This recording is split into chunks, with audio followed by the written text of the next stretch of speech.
Hello and welcome. You're watching Gravitas Plus. I am Molly Gambhir. What do you know about Camilla Parker Bowles? She is King Charles III's wife. She is the Queen Consort. She will soon ascend to the throne after a formal coronation on the 6th of May. What else do you know her as? After all, different terms have been used to describe her. The other woman, a homewrecker, someone who destroyed a modern fairy tale, someone who lived in Princess Diana's shadow. Is that all there is to her? Maybe not. You see, time has softened the way she is judged. Slowly but steadily, Camilla seems to have quietly won the PR war. She is going to be the queen. Will Britons accept her? It was once virtually unthinkable. This is how the story began. Camilla was born in London in 1947. Her father was the Vice Lieutenant of East Sussex. Her mother came from the aristocratic and wealthy Cubitt family. Camilla grew up in a sprawling country estate in Plumpton, Sussex. She lived regally, socialized with Britain's high society. Camilla first attended the Dumbrell School in Sussex. And later, she went to the fashionable all-girls boarding school, Queen's Gate in South Kensington. And there she acquired the nickname Milla. According to her fellow mates, 10-year-old Milla would waltz into a class. She would grandly order other children to bow before her. She would boast that her great-grandmother, Alice Capel, was King Edward VII's lover. Camilla used to proclaim, "We are practically royalty." She wasn't always the warm and elegant lady we know her to be. She was described as a tomboy. She was said to possess a boisterous sense of humor, an utter lack of self-consciousness, a cheerful girl with a lust for life. This made her a favorite among the boys. She climbed on to roofs for cigarettes, so the stories go. Camilla left Queen's Gate at the age of 16 with only one O-level to her name, a love for reading and some great fencing skills. She then attended a finishing school in Switzerland and traveled to France to study French literature. Then she returned to London and worked briefly as a receptionist at a Mayfair-based decorating firm. She soon became a debutante with all the right connections. She attended high society events to find a suitable husband. Prince Charles was Britain's most eligible bachelor, but the two had not crossed paths yet. Camilla met Andrew Parker Bowles first at a debutante party in 1965. He was an officer in the Royal Horse Guards. The pair dated on and off. He frustrated her by playing the field and dating other women. Reports vary slightly, but it is largely believed that it was in the summer of 1970 when a 24-year-old Camilla first met Prince Charles. Where was this? At a polo match in Windsor Great Park. This was way before Charles had met Diana. Camilla introduced herself with the immortal line, "My great-grandmother was the mistress of your great-grandfather." So how about it? Charles was smitten. In the autumn of 1972, romance blossomed at Broadlands. The lovebirds spent time together at the Mountbatten family home in Hampshire. But their hopes of marriage were dashed, courtesy the royal family's conservative rules that conveniently applied to only women. Bedded can't be wedded. Charles knew that his parents would not approve of the relationship. Camilla's background, while well-to-do, was not sufficiently aristocratic. And of course, she had what they described as history.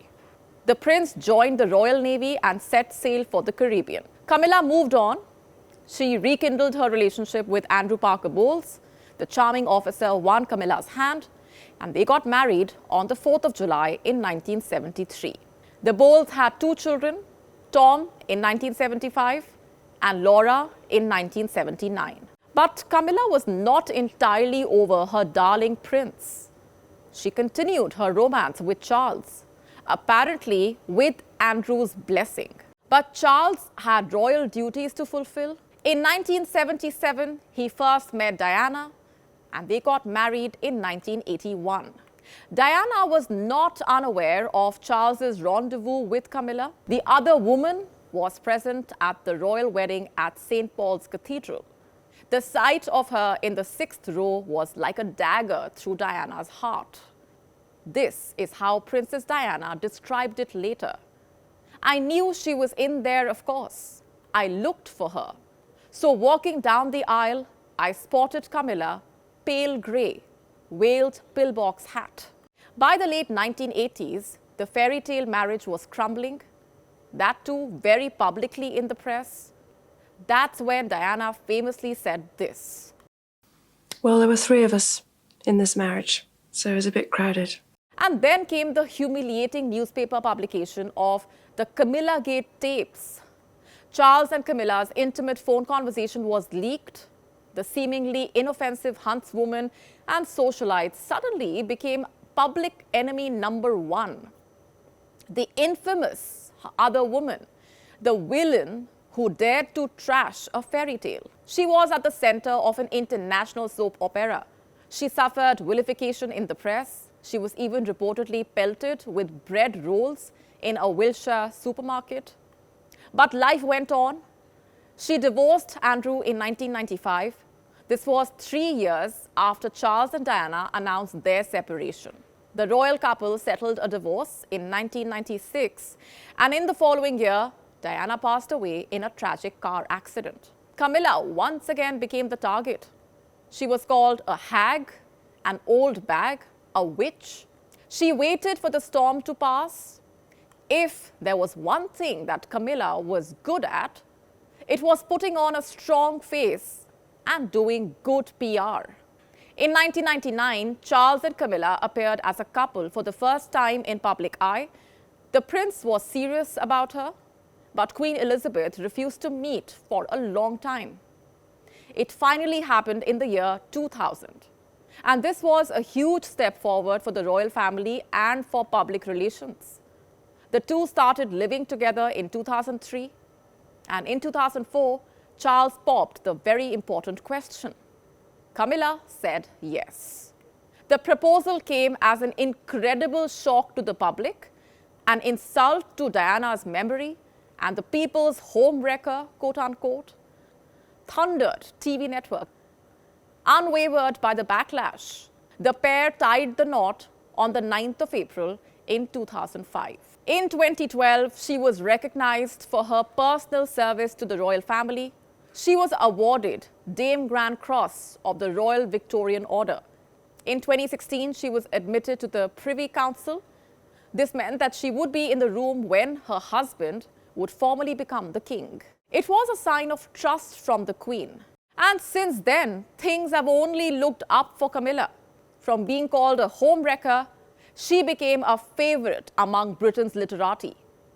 She made fans within the British press, built a solid portfolio of speeches under her belt. During the COVID-19 pandemic, she voiced the thoughts of millions to say, "I really miss my grandchildren." Not to mention her severe withdrawal symptoms when the Archers went off air. The lonely elderly have found a champion in her. Her small reading group, Reading Room, has enjoyed the support of many published authors. Her campaigns for children's literacy positioned her as a loving grandmother. Her affection for dogs and horses appealed to the British public, also to the Queen. You see, from being rejected by Queen Elizabeth to sitting with her in her Diamond Jubilee carriage procession, from being the other woman to becoming the future Queen. Camilla has come a long way. Will the Britons give her as much love and regard as they did to Queen Elizabeth?